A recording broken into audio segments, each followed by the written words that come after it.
अष्टमों अध्याय रक्त बीज वध। मैं अड़िका आदि सिद्धिमयी किरणों से आवृत भवानी का ध्यान करती हूँ। उनके शरीर का रंग लाल है, वे नेत्रों में करुणा लहरा रही है तथा हाथों में पास, अंकुश, बाण और धनुष शोभा पाते हैं। ऋषि कहते हैं, चंड और मुंड नामक दैत्यों के मारे जाने पर, बहुत सी सेना संहार हो जाने पर दैत्यों का राजा प्रताप विशुंभ के मन में बड़ा क्रोध हुआ और उसने दैत्यों की संपूर्ण सेना को युद्ध के लिए कूच करने की आज्ञा दी। वह बोला, आज उदयायुध नामक 86 दैत्य सेनापति अपनी सेनाओं के साथ युद्ध के लिए प्रस्थान करें। कंबु नामक वाले दैत्यों के 84 सेना नायक अपनी वाहिनी घिरे हुए यात्रा करें। 50 कोटि वीर्य कुल के और 100 धूम्र कुल के असुर सेनापति मेरी आज्ञा से सेना सहित कूच करें। कालक, दौहृदय, मौर्य और काल के असुर भी युद्ध के लिए तैयार हो मेरी आज्ञा से तुरंत प्रस्थान करें।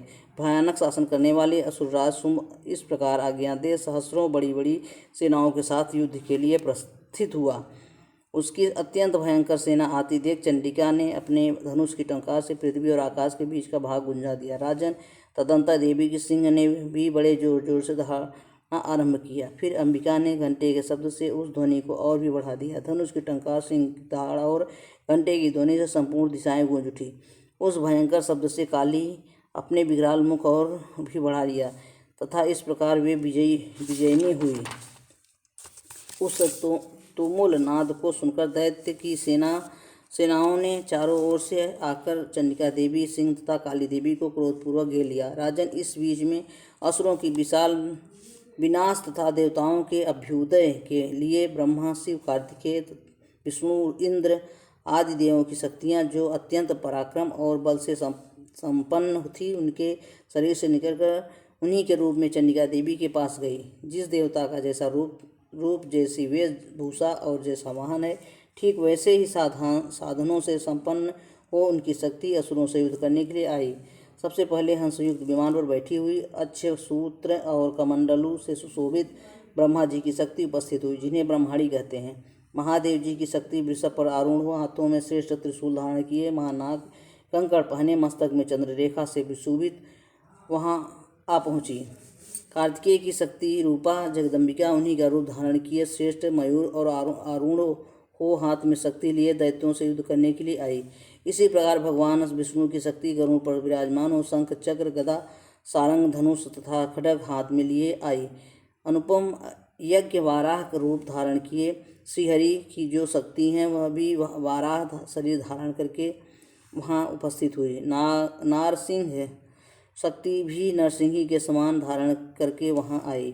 उनकी गर्दन के बालों के झटके से आकाश तारे बिखरे पड़े थे। इसी प्रकार इंद्र की शक्ति वज्र हाथ में लिए गजराज ऐरावत पर बैठ कर आई।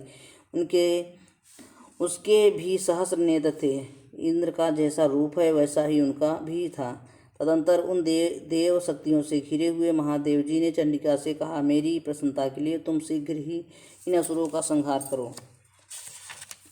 तब देवी के शरीर से अत्यंत भयानक और परम उग्र चंडिका शक्ति प्रकट हुई, जो सैकड़ों गिदड़ियों के समान आवाज करने वाली थी। उस अपराजिता देवी ने धूमिल जटा वाले महादेव जी से कहा, आप शुंभ निशुंभ के पास दूत बनकर जाइए और उन अत्यंत गर्वीले दानव और शुंभ निशुंभ दानों से कहिए कि उनके अतिरिक्त भी जो दानव युद्ध के लिए वहां उपस्थित हों, उनकी भी यह संदेश दीजिए, दैत्यों, यदि तुम जीवित रहना चाहते हो तो पाताल लौट जाओ, इंद्र को त्रिलोक का राज्य मिल जाए और देवता यज्ञ भाग का उपयोग करने लगे। यदि बल्कि घमंड में आकर तुम युद्ध की अभिलाषा रखते हो तो आओ, मेरी सिवाएं योगिनियाँ तुम्हारे कच्चे मांस से तृप्त होंगी। चूँकि उस देवी ने भगवान शिव को दूत के कार्य में नियुक्त किया था, इसलिए वह शिवदूती के नाम से संसार में विख्यात हुई। वे महादैत्य भी भगवान शिव के मुँह से देवी का वचन सुनकर क्रोध में भर गए और जहाँ कात्यायनी विराजमान थी उस ओर बढ़े। तदंतर वे दैत्य अमरस भरकर पहले ही देवी के ऊपर बाण, शक्ति और सृष्टि आदि अस्त्रों वृष्टि करने लगे। तब देवी ने भी खेल खेल में धनुष टंकार की और उससे छोड़े हुए बड़े बड़े बाणों द्वारा दैत्यों के चलाए हुए बाण, सूल, शक्ति और फरसों को काट डाला। फिर काली उनके आगे होकर शत्रुओं को शूल के प्रहार से विदीर्ण करने लगी और खड्वांग से उनका कचूमर निकालती हुई रणभूमि में चलने लगी। ब्रह्माणी भी जिस ओर दौड़ती उसी ओर अपने कमंडल का जल छिड़क कर शत्रुओं की ओर ओज और पराक्रम को नष्ट कर देती है। महेश्वरी ने भी त्रिशूल से तथा वैष्णवी ने चक्र से और अत्यंत क्रोध में भरी हुई कुमार कार्तिकेय की शक्ति ने शक्ति से दैत्यों का संहार आरंभ किया। इंद्र शक्ति के वज्र प्रहार से विदीर्ण हो सैकड़ों दैत्य दानव रक्त की धारा बहाते हुए पृथ्वी पर सो गए। वाराही शक्ति ने कितनों को अपनी थूथन मार से नष्ट कर दिया। डाढ़ों के अग्रभाग से कितनों को छाती छेद डाली तथा कितने ही दैत्य उनके चक्र की चोट से विदीर्ण होकर गिर पड़े। नारसिंही भी दूसरे महादैत्य को अपने नखों से विदीर्ण करके खाती और सिंहनाद से दिशाओं एवं आकाश को गुंजाती हुई युद्ध क्षेत्र में विचरने लगी।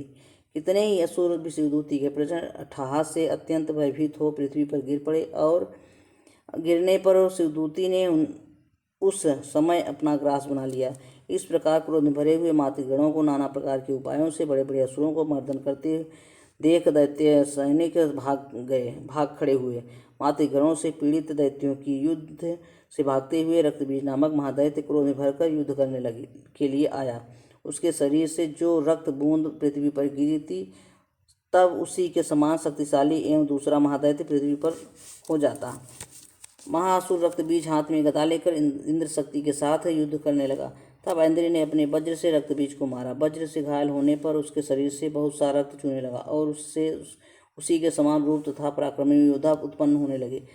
उसके शरीर से रक्त की जितनी बूंदें गिरी उससे ही पुरुष उत्पन्न हो गए। वे सब रक्तबीज के समान ही वीरवान, बलवान तथा पराक्रमी थे। वे रक्त से उत्पन्न होने वाले पुरुष भी अत्यंत भयंकर अस्त्र शस्त्रों का प्रहार करते हुए वहां मातृगणों के साथ घोर युद्ध करने लगे। पुनः वज्र के प्रहार से जब उनका मस्तक घायल हुआ तब रक्त बहने लगा और उससे हजारों पुरुष उत्पन्न हो गए। वैष्णवी ने युद्ध में रक्तबीज पर चक्र का प्रहार किया तथा इंद्री ने उस दैत्य सेनापति को गदा से चोट पहुंचाई। वैष्णवी के चक्र से घायल होने पर उसके शरीर से जो रक्त बहा और उससे जो उसी के बराबर आकार वाले सहस्रों महादैत्य प्रकट हुए, उनके द्वारा संपूर्ण जगत व्याप्त हो गया। कौमारी ने शक्ति से, वाराही ने खड्ग से और महेश्वरी ने त्रिशूल से महादैत्य रक्तबीज को घायल किया। क्रोध में भरे हुए उस महादैत्य रक्तबीज भी गदा से सभी मातृ शक्तियों पर पृथक पृथक प्रहार किया। शक्ति और शूल आदि से अनेक बार घायल होने पर जो उसके शरीर की रक्त धारा पृथ्वी पर गिरी उससे भी निश्चय ही सैकड़ों असुर उत्पन्न हुए। इस प्रकार उस महादैत्य के रक्त से प्रकट हुए असुरों द्वारा संपूर्ण जगत व्याप्त हो गया। इससे उन देवताओं को बड़ा भय हुआ।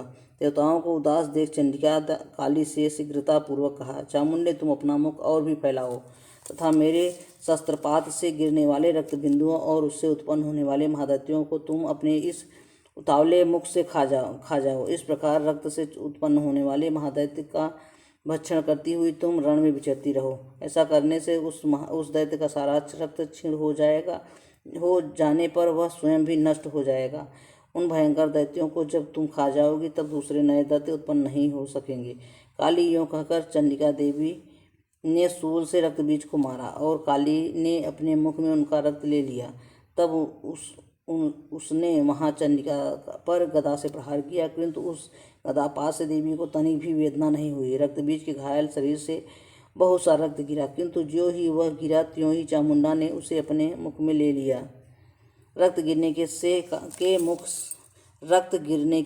काली के मुख में जो महादैत्य उत्पन्न हुए वह भी चट कर गई और उसने रक्तबीज का रक्त पी लिया। तदंतर देवी ने रक्तबीज को, जिसका रक्त चामुंडा ने पी लिया था, वज्रबाण, खड्ग तथा सृष्टि आदि से मार डाला।